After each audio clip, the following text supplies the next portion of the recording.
Hi friends, எல்லோரும் எப்படி இருக்கீங்க? நல்லா இருக்கீங்களா? இன்றைக்கி நம்ம என்ன செய்ய போகிறோன்னா, நம்ம இன்றைக்கி பானிபூரி தான். மசால் பூரி வேறு, பானிபூரி தான் பண்ண போகிறோம். இப்போ நம்ம அதுக்கு உருளைக்கிழங்கு வேக வைக்கலாங்க. வாங்க.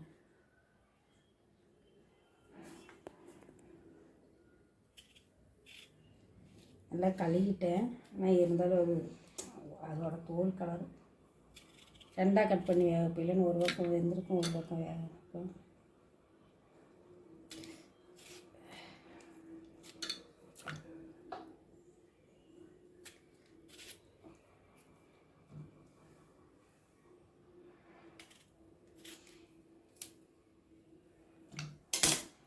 நல்லா இப்போ 2 விசில் எடுத்துடுவோம்.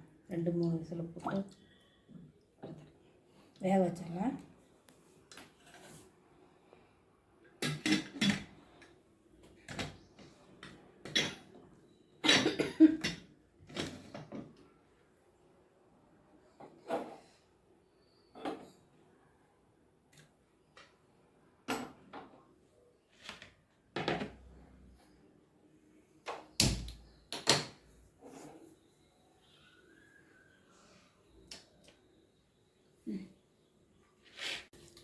இப்போ இந்த பானி தண்ணிக்கு கொத்தமல்லி தழை,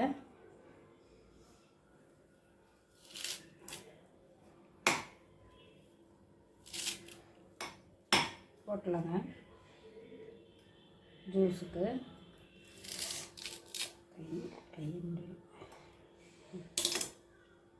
தண்டோடையே போட்டுக்கோங்க. புதினா தழை,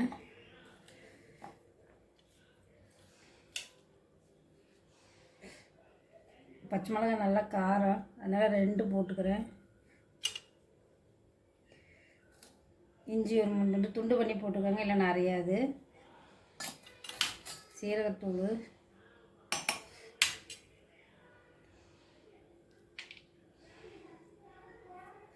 லெமன் அரைப்பழம்,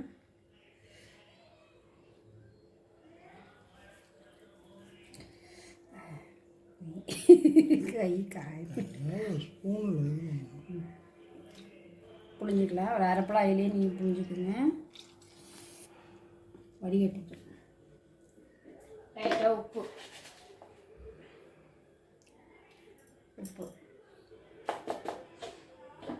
ஒரு துண்டு புளி நான் ஊற வச்சு போட்டிருக்கேன். துண்டு புளி நல்லதில் போட்டு அரைச்சிடலாம். வடிகட்டிடலாம்.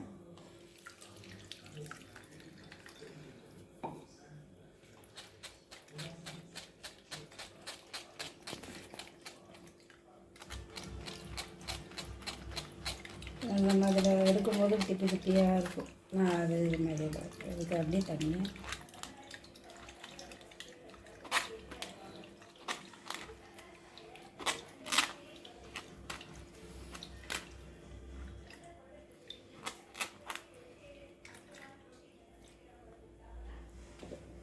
நம்ம இதிலே கொஞ்சம் நல்ல தண்ணி வச்சுக்கலாம். நல்ல தண்ணி தான்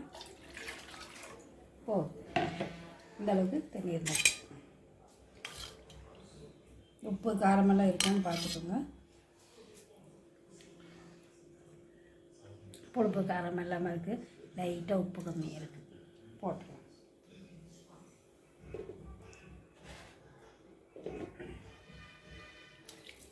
ரெடி ஆயிடுச்சு.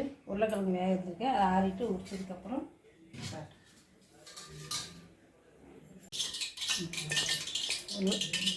உருளைக்கிழங்கு வேக வச்சு வேக வச்சு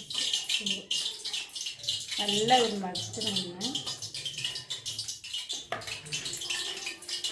போட்டு பெரிய வெங்காயம், கொஞ்சோண்டு கரம் மசாலா ஒன்று, பச்சை மிளகு ஒரு நுள்ளி தான் போட்டிருக்கேன், போட்டுக்கோங்க. கொத்தமல்லி தழை கொஞ்சம்,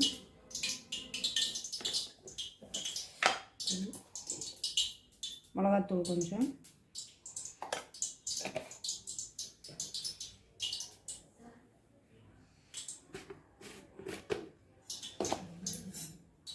உப்பு,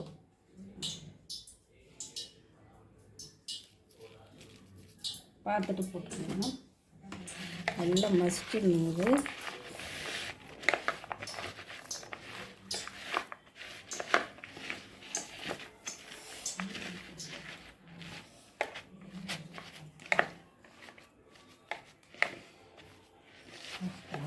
அப்படியே வருது வாசனை வருதுல்ல.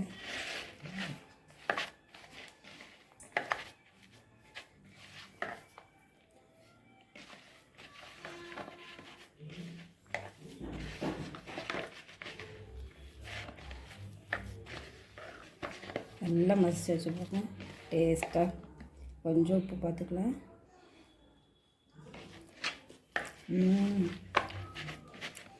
அப்படியே சாப்பிட்லாம் போல இருக்கு.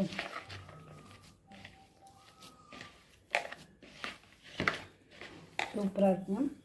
இது கூட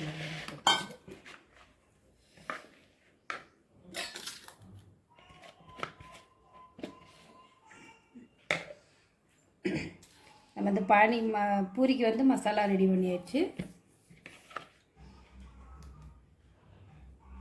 காய்ச்சிச்சுங்க. அது இது இப்போ கடையே ட்ரெடிஷ்னலாக விற்கிதுங்க. ஆனால் நான் வந்து எப்படி செய்வேன்னா நான் செஞ்சு இது வாங்க மாட்டேன், செஞ்சுருவேன். செஞ்சுன்னா மைதா மாவு, ரவை, உப்பு போட்டு நல்லா கெட்டியாக பசைஞ்சு ஒரு அரை மணி நேரம் ஊற வச்சுட்டு நான் அப்படி தான் செஞ்சேன். ஆனால் நல்லா தான் வந்துருச்சு. இப்போ இது வாங்கி ஈஸியாக கிடைக்கனால இது நம்ம வாங்கி செய்யலாம்.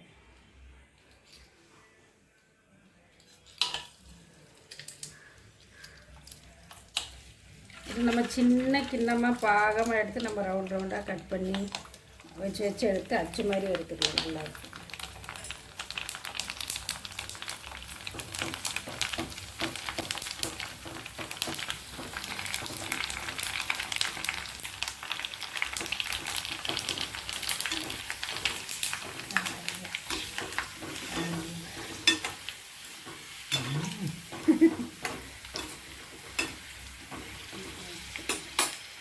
நம்ம கொஞ்சம் வெள்ளை பாகமாக நம்ம கருவேப்பிலான்னு எடுத்துட்டோன்னா என்ன ஆகுதுன்னா நவுத்து போயிடுது சீக்கிரம். இந்த மாதிரி கலராக போய் எடுத்தால் கொஞ்சம் வச்சு நாளைக்கு கூட வச்சு சாப்பிட்டுக்கலாம்.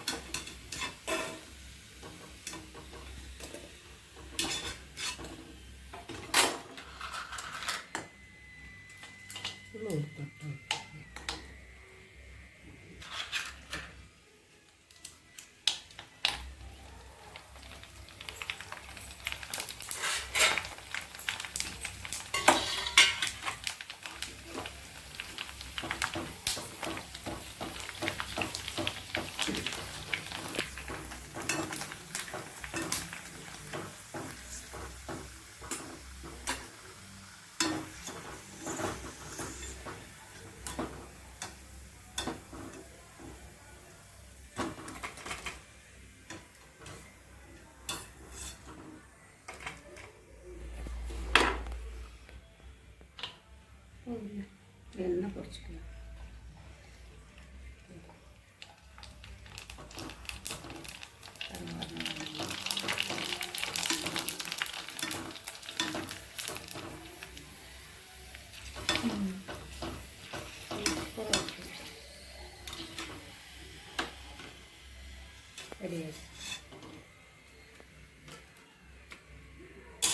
இது நம்ம இது வைக்கலாம்.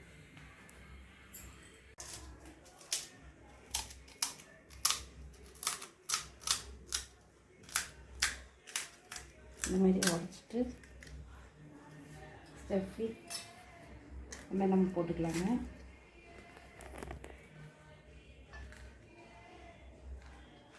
ஆனால் மசாலா நம்ம பண்ணதில் கொஞ்சம் கரம் மசாலா போட்டோங்க, செம்ம டேஸ்ட்டாக இருக்குது. நிறைய ஊற்றுறவங்க நிறைய ஜூஸ் ஊற்றிக்கலாம்.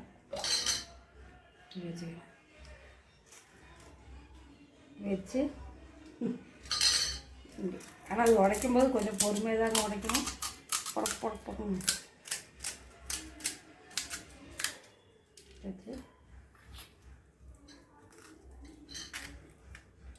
ஸ்டெஃபி பண்ணிக்கலாம்.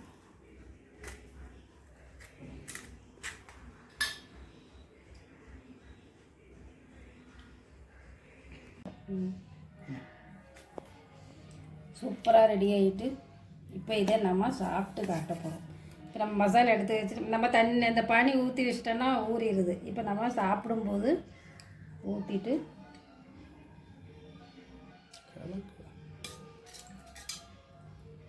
டேஸ்ட்டு காரம்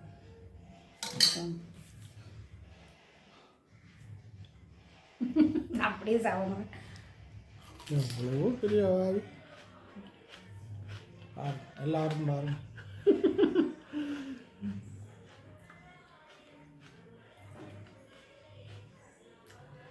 செம்ம டேஸ்ட்டுங்க. உண்மையுமே காசு கொடுத்து நம்ம வெளியே சாப்பிடணுமான்றது உண்மையுமே ரொம்ப டேஸ்ட்டு.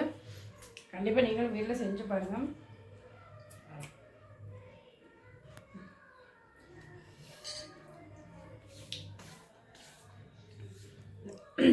கண்டிப்பாக நீங்கள் வீட்டில் செஞ்சு பாருங்கள். ரொம்ப டேஸ்ட்டாக இருக்குது. செஞ்ச நேரம் இல்லை, உண்மையுமே அவருக்கும் ரொம்ப பிடிச்சி போச்சு, எனக்கும் ரொம்ப பிடிச்சி போச்சு. கண்டிப்பாக நீங்கள் செஞ்சு பார்த்து பிடிச்சதுன்னா உங்களுக்கு லைக் பண்ணுங்கள், ஷேர் பண்ணுங்கள், சப்ஸ்கிரைப் பண்ணுங்கள், பெல் பட்டனே கிளிக் பண்ணுங்கள். Tata bye by.